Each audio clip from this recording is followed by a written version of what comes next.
एक घने जंगल के बीच एक बड़ा और सुंदर पेड़ था, जो एक नदी के किनारे था। उस पेड़ पर एक बंदर रहता था। पेड़ में स्वादिष्ट फल लगे थे, जिन्हें बंदर बड़े चाव से खाता और खुश रहता। एक दिन बंदर पेड़ पर बैठा फल खा रहा था।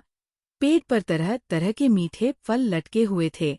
बंदर खुशी खुशी उन फलों को खा रहा था। नदी में एक मगरमच्छ भी रहता था।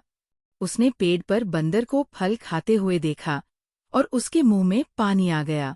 मगरमच्छ ने बंदर से कहा, तुम्हारे पास इतने स्वादिष्ट फल हैं, क्या तुम मुझे भी कुछ फल दे सकते हो? बंदर ने खुशी खुशी फल दिए।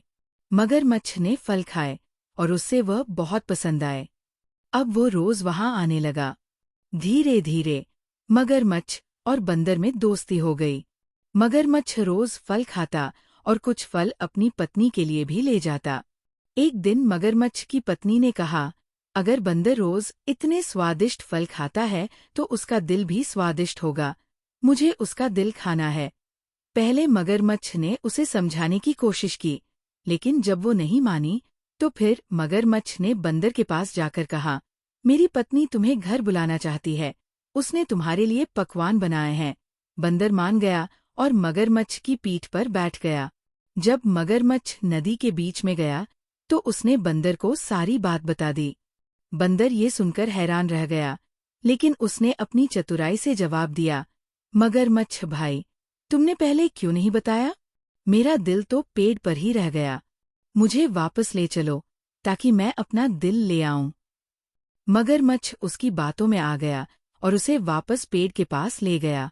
जैसे ही बंदर पेड़ पर चढ़ा, उसने मगरमच्छ से कहा, तुम कितने मूर्ख हो। दिल कोई निकाल कर अलग नहीं रख सकता।